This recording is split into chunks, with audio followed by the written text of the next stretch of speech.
Pendant ce temps, je vous propose de partir à la découverte d'une abbaye extraordinaire. C'est l'abbaye de la Lucerne. Elle a été bâtie au XIIe siècle et vous allez découvrir une église romane, une tour anglo-normande, un cloître, mais surtout, la Lucerne fait partie de ces endroits qui ont failli disparaître, mais il y a eu un bienfaiteur, même un ange gardien.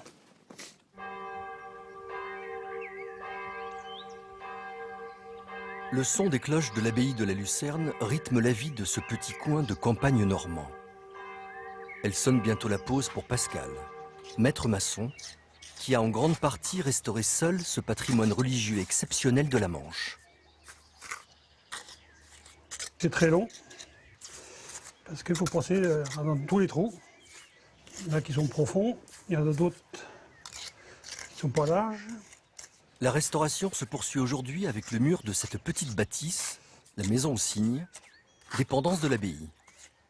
Une course contre la montre, car Pascal doit terminer ses joints avant la pose d'un toit de chaume qui doit se faire avant la saison prochaine. Sera-t-il prêt à temps? On peut le penser car ce maçon connaît tout de la restauration de cette abbaye de l'ordre des Prémontrés, fondée au XIIe siècle. Construite au creux de la vallée du Tard, elle bénéficie depuis plus de 50 ans d'un travail de restauration exceptionnel.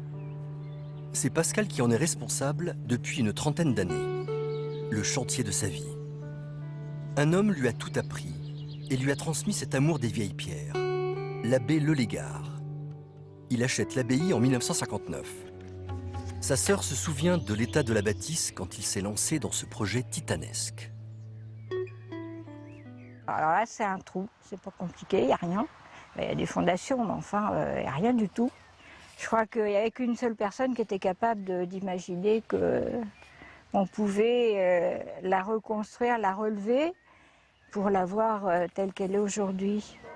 L'abbé Lelégard ne manque pas d'idées pour financer sa restauration. Il participera même à une émission de télévision et gagnera une voiture qu'il revendra pour lancer les travaux.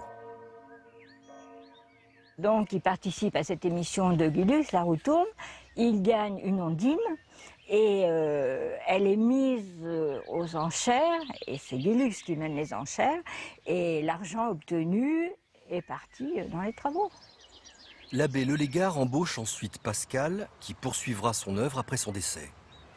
Il est en quelque sorte l'héritier de cet homme qui fut providentiel pour ce monument unique.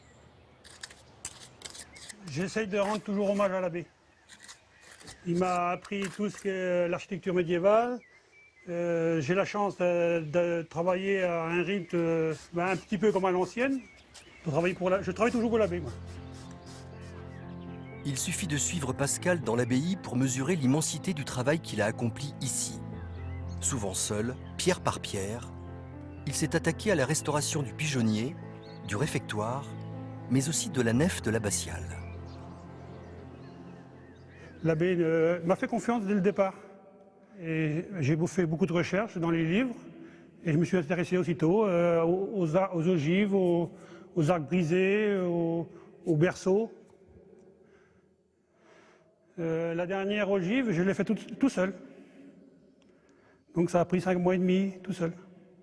Les enduits, je les ai faits pendant 1 an et demi tout seul. Et des journées bien remplies. Heureusement, Pascal ne travaille pas toujours seul. Avec les membres d'une association de réinsertion, il va remonter un buffet dans le réfectoire.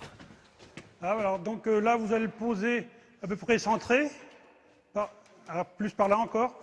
On va le poser provisoire. Encore un petit peu. Top. Fais attention de ne pas tomber. Tiens, Adrien, tu lui donnes un coup de main pour le haut. En gérant ce petit groupe, Pascal assure en quelque sorte la transmission de son savoir et la pérennité des lieux. T'es dans le trou? Non. L'abbaye, elle a 850 ans. Donc, on ne va pas s'arrêter à moi. Hein. Ça continue.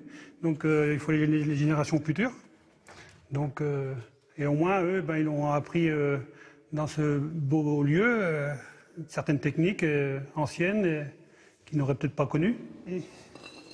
Tiens, Fabienne, si tu veux. Cette transmission commence par des tâches simples, comme ces aménagements d'intérieur, qui ont toute leur importance pour redonner à ces lieux leur beauté. Il serait fier de voir un beau buffet comme ça.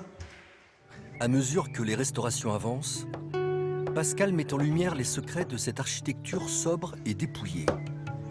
Grâce au travail de ses passionnés, l'abbaye est sauvée et elle n'a plus qu'à s'épanouir et rayonner.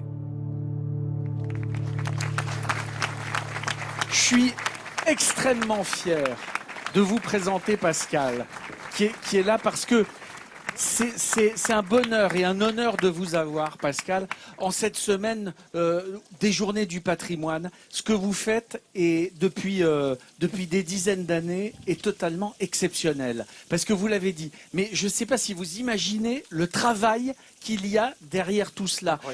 Faire remonter une ogive d'une abbaye prémontrée du XIIe siècle, seule pendant 5 mois. Je ne connais personne ailleurs dans le monde, quelqu'un capable de faire quelque chose comme ça, avec autant d'abnégation, avec autant de joie aussi, parce que vous poursuivez la mémoire de l'abbé Le Légard qui vous a embauché et qui a commencé cette œuvre. Et en plus, vous la poursuivez, vous le dites dans le sujet, vous la poursuivez pour les générations futures. C'est un tout petit sourire de France, mais avec un immense et un grand bonheur que je le remets à vous, à cette abbaye, parce que vous avez un cœur considérable et ce que vous faites là est véritablement héroïque. Merci.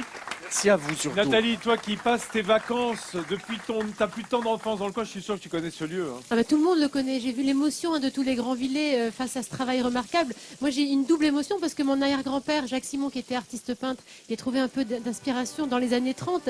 C'était à l'époque vraiment une ruine, hein, comme on l'a vu dans le sujet. Moi, j'y suis allée plus petite avec mes parents. C'était loin d'être ce que c'est aujourd'hui. C'est une vraie fierté. C'est le patrimoine de l'abbaye.